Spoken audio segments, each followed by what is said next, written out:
어디까지가 나고 어디부터가 타인일까? 우리는 하루에도 수십 번 타인과 나 사이의 경계를 마주합니다. 가족, 친구, 연인, 동료 가까울수록 더 모호해지는 이 선은 때론 우리를 보호하고 때론 우리를 불편하게 만듭니다. 나를 지키고 싶지만 관계를 잃는 것이 두렵고 타인을 이해하고 싶지만 내 감정은 자꾸만 뒤로 밀립니다. 이야기는 그 경계 위에서 흔들렸던 사람들의 30가지 이야기입니다. 타인과의 관계 속에서 나를 잃지 않기 위해 그리고 타인을 이해하면서도 나를 지켜내기 위해 우리는 어디까지 허용하고 어디에서 멈춰야 할까요? 이 시간 동안 이어질 이야기들이 당신의 경계를 더 명확히 해주는 시간이 되길 바랍니다. 1장 친구의 기대에 무너진 나, 지훈의 이야기. 지훈은 늘 친구들 사이에서 언제나 도와주는 사람이었다. 작은 부탁에도 웃으며 응하고 상대방의 어려움을 먼저 챙겼다. 그러다 보니 점점 자신의 일정을 포기하게 되었고 결국 감정은 바닥났다. 어느 날 친구의 부탁을 거절했을 때 돌아온 건 실망한 눈빛과 넌 예전 같지 않아 라는 말이었다. 지우는 처음으로 자신을 지키기 위한 선택이 관계를 위협한다는 걸 실감했다. 하지만 그 이후 그녀는 배웠다. 진짜 우정은 거절해도 무너지지 않는다는 것을. 2장 부모님의 꿈을 대신 살아온 아이 민수의 이야기. 민수는 어릴 적부터 의사라는 목표를 부모님에게서 들었다. 본인은 글을 쓰고 싶었지만 그 꿈은 사치처럼 느껴졌다. 결국 의대에 진학했지만 그는 점점 웃음을 잃어갔다. 어느 날 밤 병원 실습을 마치고 돌아오는 길에 문득 생각했다. 나는 누구의 삶을 살고 있는 걸까? 민수는 용기 내어 부모님께 말했다. 이번 생은 제가 살아보고 싶어요. 그 말은 오랜 침묵을 깼고 그날 이후 민수는 처음으로 자신의 인생을 써내려가기 시작했다. 3장 연인의 감정에 늘 맞춰주던 나, 서현의 이야기. 서현은 연애를 할 때 늘 상대방의 기분에 맞췄다. 데이트 장소, 말투, 심지어 취미까지. 처음엔 사랑이라고 믿었지만 점점 자신이 사라지는 기분이었다. 어느 날 거울 속 자신의 모습이 낯설게 느껴졌고 그녀는 결심했다. 나로 존재하지 못하는 관계는 사랑이 아니라고. 그날 이후 그녀는 자신의 감정을 솔직하게 말하기 시작했고 사랑은 더욱 깊어졌거나 자연스럽게 끝났다. 둘 중 어떤 경우든 그녀는 비로소 자신을 지키며 사랑하는 법을 배워가고 있었다. 4장 침묵이 강요된 회식 자리 지훈의 이야기. 지훈은 회식 자리에서 늘 조용했다. 상사의 농담에 억지 웃음을 지으며 잔을 들고 자신의 생각은 말하지 못한 채 시간을 보냈다. 말하면 불편한 사람이 되고 침묵하면 착한 사람이 되는 공간. 그 안에서 그는 점점 침묵에 길들여졌다. 어느 날 그는 조용히 말했다. 오늘은 먼저 일어나겠습니다. 그 말은 작은 용기였지만 지훈의 침묵에 처음으로 쉼표를 찍은 순간이었다. 5장 잘못된 부탁을 거절하지 못한 날, 은지의 이야기. 은지는 부탁을 받으면 거의 다 들어줬다. 거절은 냉정한 사람의 몫이라 여겼기 때문이다. 그러다 업무가 과중해져 병원 신세를 지게 됐다. 침대에 누운 채 그는 처음으로 자신에게 물었다. 왜 난 늘 괜찮은 척만 했을까? 이후 은지는 연습했다. 미안하지만 이번엔 어려워요. 단호하지 않지만 분명한 거절은 그녀의 건강을 되찾아 주었다. 6장 의무감으로 유지된 관계 태호의 이야기. 태호는 대학 시절 동아리 친구들과 매달 모임을 이어가고 있었다. 하지만 갈수록 모임은 피곤한 의무가 되었고 대화는 과거의 추억만 맴돌았다. 어느 날 그는 용기를 내어 불참을 선언했다. 의외로 아무도 뭐라 하지 않았다. 오히려 잘 쉬었다 와라는 말이 돌아왔다. 그제야 태호는 알았다. 관계도 쉬어가야 유지된다는 것을. 7장 가족이니까 참으라는 말 앞에서 소미의 이야기. 소미는 가족에게 늘 이해받기를 기대했지만 그 기대는 매번 내가 참아야지라는 말로 돌아왔다. 불합리한 상황 속에서도 가족이니까라는 말에 침묵했다. 그러던 어느 날 소미는 조용히 말했다. 이건 나한텐 힘든 일이야. 예상과 달리 가족은 그녀의 말을 들었다. 그날 이후 소미는 가족과도 경계를 나누는 법을 배우기 시작했다. 8장. 친절한 내가 싫어질 때 정민의 이야기. 정민은 누구에게나 친절했다. 하지만 그 친절이 당연한 것이 되면서 사람들은 그의 배려를 요구하기 시작했다. 심지어 자신의 휴일까지 누군가의 부탁으로 채워졌다. 어느 날 그는 이번 주말엔 저 혼자 있고 싶어요 라고 말했다. 그 말은 정민에게 큰 결심이었고 동시에 그가 자신을 존중하기 시작한 첫 문장이 되었다. 9장. 조언과 간섭 사이 해나의 이야기. 해나는 친구에게 늘 조언을 아끼지 않았다. 하지만 어느 날 그 친구가 말했다. 내 삶인데 내가 대신 살아주는 것 같아. 해나는 충격을 받았고 이후 자신의 말이 진심이었더라도 상대에게는 부담이 될 수 있다는 걸 깨달았다. 그 뒤로 해나는 묻고 들어주는 사람이 되었다. 관계는 말보다 듣는 데서 더 깊어진다는 걸 배워나갔다. 10장. 타인의 기준으로 나를 판단했던 시절 민석의 이야기. 민석은 늘 비교 속에 살았다. 친구의 성적, 선배의 커리어, 동료의 연봉. 어느 순간부터 그는 타인의 잣대가 자신의 기준이 되었다. 하지만 그런 삶은 숨이 막혔다. 결국 그는 SNS를 삭제하고 하던 공부를 잠시 내려놓았다. 그 시간 동안 민석은 자신이 진짜 원하는 게 무엇인지 천천히 들여다보기 시작했다. 타인의 시선을 벗어나자 비로소 자신이 보였다. 11장. 언제나 먼저 연락하는 사람 수아의 이야기. 수아는 친구들에게 늘 먼저 연락하는 사람이었다. 안부를 묻고 약속을 잡고 생일을 챙기는 일도 그녀의 몫이었다. 그러다 어느 날 아무도 먼저 연락하지 않는다는 사실을 깨닫고 마음이 허전해졌다. 수아는 처음으로 아무에게도 연락하지 않은 채 주말을 보냈다. 조용한 시간이 지나고 나서야 그녀는 알게 되었다. 관계는 쌍방이어야 한다는 것을.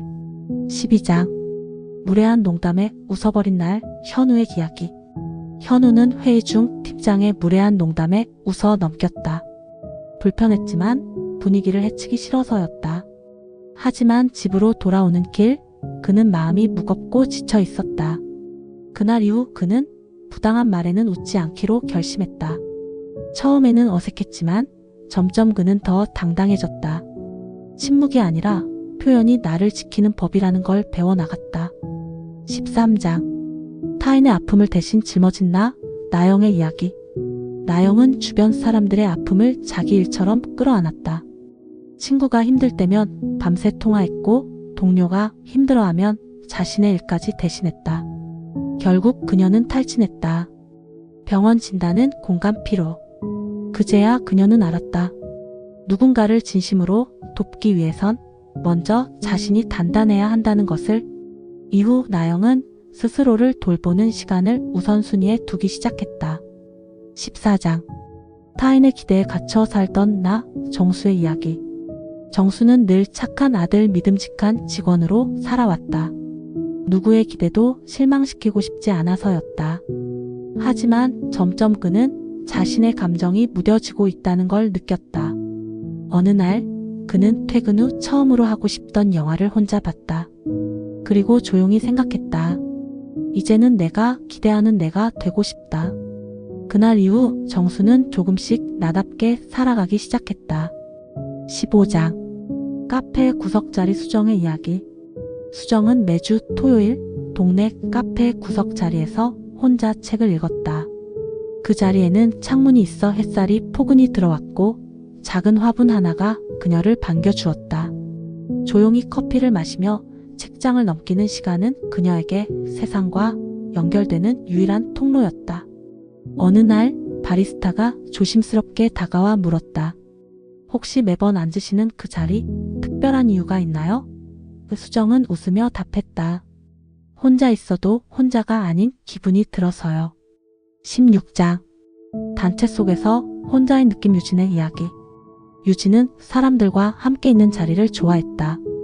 하지만 이상하게도 단체 속에서 자신이 혼자인 것 같은 기분을 자주 느꼈다. 모두가 웃고 이야기해도 그녀는 벽 너머에서 바라보는 듯한 거리감을 느꼈다. 어느 날 그 이유가 자신이 진짜 이야기를 꺼내지 못했기 때문이라는 걸 깨달았다. 그 후 유진은 조심스럽게 마음을 나누기 시작했다. 그리고 처음으로 그 안에서 진짜 연결을 느꼈다. 16장. 단체 속에서 혼자인 느낌 유진의 이야기. 유진은 사람들과 함께 있는 자리를 좋아했다. 하지만 이상하게도 단체 속에서 자신이 혼자인 것 같은 기분을 자주 느꼈다. 모두가 웃고 이야기해도 그녀는 벽 너머에서 바라보는 듯한 거리감을 느꼈다. 어느 날 그 이유가 자신이 진짜 이야기를 꺼내지 못했기 때문이라는 걸 깨달았다. 그 후 유진은 조심스럽게 마음을 나누기 시작했다. 그리고 처음으로 그 안에서 진짜 연결을 느꼈다. 17장. 사소한 일에도 상처받는 나, 민기의 이야기. 민기는 친구의 말 한마디, 직장, 상사의 표정 하나에 쉽게 상처를 받았다. 남들은 아무렇지 않게 넘기는 일이 민기에게는 며칠을 흔드는 일이 되었다. 자신이 유난스러운 걸까 고민하던 그는 심리 상담을 받기 시작했다. 감정을 억누르는 대신 인정하는 방법을 배우면서 민기는 점점 마음의 균형을 되찾아갔다. 18장. 가족 모임이 두려운 이유 다혜의 이야기. 다혜는 명절이 다가오면 마음이 무거워졌다. 가족 모임에서의 비교, 질문, 조언이라는 이름의 간섭이 그녀를 숨막히게 했다. 어느 해 다혜는 정중하게 참석을 거절하고 여행을 떠났다. 처음에는 죄책감도 있었지만 그녀는 처음으로 명절을 자신답게 보냈다. 돌아온 뒤 그녀는 가족과의 대화를 시도했다. 그리고 조금씩 서로를 이해하는 방법을 찾아갔다. 19장. 진심이 오해받을 때 재훈의 이야기. 재훈은 동료를 걱정해 조언을 건넸지만 돌아온 건 차가운 반응이었다. 내가 뭔데 참견하냐는 말에 마음이 무너졌다. 그는 처음으로 진심이 항상 통하지는 않는다는 걸 배웠다. 그 후 재훈은 먼저 묻고 상대의 입장을 기다리는 법을 익혔다. 조심스러움 속에 더 깊은 신뢰가 피어나기 시작했다. 20장. 괜찮아 라는 말에 숨겨진 외로움 윤지의 이야기. 윤지는 힘들다는 말을 잘하지 않았다. 친구들이 묻기 전에 늘 먼저 괜찮아 라고 말했다. 하지만 어느 날 밤 혼자 있는 방에서 그 말이 얼마나 외로운 고백이었는지를 깨달았다. 그 이후 윤지는 힘들어라는 말을 연습하기 시작했다. 놀랍게도 그 말은 사람들을 멀어지게 하지 않았다. 오히려 그녀를 더 따뜻하게 감싸주었다. 21장. 화내지 못한 기억 진우의 이야기. 진우는 화를 잘 내지 못했다. 억울한 상황에서도 참고 넘기는 게 습관이 되어버렸다. 그러던 어느 날 반복되는 무시 속에 참았던 감정이 터졌다. 그 후 그는 화를 조절하는 방법을 배웠다. 무작정 참는 것이 아니라 존중 속에 자신의 감정을 표현하는 법. 그는 점점 자신을 방어할 수 있는 사람으로 성장해갔다. 22장. 관계에서 나를 잃어버린 순간 수연의 이야기. 수연은 늘 상대방에게 맞춰왔다. 좋은 사람이라는 말을 듣기 위해 자신의 마음을 뒤로 미뤘다. 그러다 보니 어느 순간 무엇이 좋고 싫은지도 모르게 되었다. 그녀는 자신을 찾기 위해 휴직을 결정했다. 혼자 보내는 시간 속에서 수연은 처음으로 자신을 다시 만나기 시작했다. 23장. 넌 변했어라는 말에 묵의 정우의 이야기.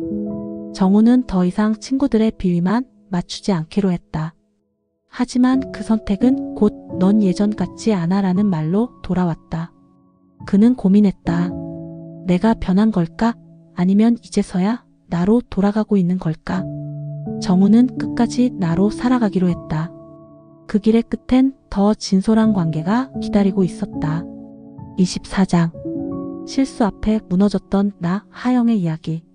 하영은 작은 실수에도 크게 좌절했다. 완벽해야 한다는 강박은 매일 그녀를 숨막히게 했다. 어느 날 팀 프로젝트에서 큰 실수를 한 뒤 눈물을 쏟았다. 그러나 동료들은 괜찮아. 누구나 그런 실수는 해라며 그녀를 감싸 주었다. 그날 이후 하영은 완벽보다 진심을 선택하기 시작했다. 25장. 슬픔을 숨긴 미소 예린의 이야기. 예린은 장례식장에서도 웃고 있었다. 괜찮아라는 말 뒤에는 감추고 싶은 슬픔이 있었다. 그러나 밤이 깊어갈수록 마음은 더 허전했다. 친구가 조용히 손을 잡아주며 말했다. 괜찮지 않아도 돼. 그 말에 예린은 울음을 터뜨렸고 그 이후 미소는 진심을 품은 표정으로 바뀌어갔다. 26장. 좋은 사람이라는 족쇄 태윤의 이야기. 태윤은 어디서든 참 괜찮은 사람이라는 평을 들었다. 하지만 그 말은 점점 부담으로 다가왔다. 실망시키지 않기 위해 진짜 감정을 숨기게 되었기 때문이다. 어느 날 그는 용기 내어 말했다. 저도 힘들어요. 그 한마디는 스스로를 풀어주는 열쇠가 되었고 진짜 좋은 사람은 자신을 아끼는 사람임을 깨달았다. 27장. 자존감을 잃은 직장생활 민정의 이야기. 민정은 출근길마다 가슴이 답답했다. 성과를 내야 한다는 압박과 비교 속에서 자존감은 바닥을 쳤다. 그녀는 퇴근 후 그림을 그리기 시작했고 그 안에서 작지만 확실한 행복을 찾았다. 이외에 나를 키우는 일이 오히려 그녀를 단단하게 만들고 있었다. 28장. 아무 말도 하지 못한 전화기 앞에서 수찬의 이야기. 수찬은 하루에도 몇 번씩 전화기를 들었다 놨다. 보고 싶다는 말을 하고 싶었지만 용기가 나지 않았다. 그렇게 며칠이 지나고 나서야 그는 짧은 문자를 보냈다. 잘 지내? 그 짧은 인사가 다시 관계를 잇는 실마리가 되었고 그는 배웠다. 마음은 작게라도 건네야 닿는다는 것을. 29장. 나를 위한 선택이 기적인 걸까? 유나의 이야기. 유나는 늘 주변을 먼저 챙겼다. 하지만 어느 날 자신이 가장 지쳐 있다는 걸 깨달았다. 여행을 떠나기로 결심했을 때 몇몇 사람들은 이기적이다라고 했다. 그래도 그녀는 떠났다. 자연 속에서 혼자 있는 시간 속에서 유나는 처음으로 숨을 제대로 쉴 수 있었다. 돌아온 그녀는 말할 수 있었다. 이 선택이 나를 살렸다. 30장. 나를 지키기 위한 첫 번째 용기 당신의 이야기. 이제는 당신 차례입니다. 이 이야기를 듣고 있는 당신도 분명 한 번쯤은 경계 위에 서 있었을 것입니다. 오늘도 누군가의 기분을 먼저 살피고 거절하지 못해 마음이 무거웠고 괜찮다는 말을 되뇌며 하루를 버텼을지도 모릅니다. 하지만 이제 당신에게 말하고 싶습니다. 경계를 세우는 일은 나를 위한 이기심이 아닙니다. 그건 관계를 건강하게 지키기 위한 책임입니다. 당신이 당신의 마음을 지켜내는 그 첫 번째 용기, 그것이 진짜 연결의 시작입니다. 지금까지 30가지의 경계 위 이야기 함께 해주셔서 감사합니다. 우리는 모두 누군가의 딸이자 친구이고 연인이며 동료입니다. 그 관계 속에서 우리는 종종 나를 잃고 타인을 놓칩니다. 하지만 오늘 당신이 이 이야기를 들었다는 것만으로도 당신은 이미 스스로의 마음에 조용한 등불을 하나 켠 것입니다. 지금은 비록 혼자인 것 같아도 그 마음을 이해하는 누군가가 분명 이 세상 어딘가에 있다는 걸 기억해 주세요. 당신이 당신으로 살아가는 그 여정을 언제나 응원하겠습니다.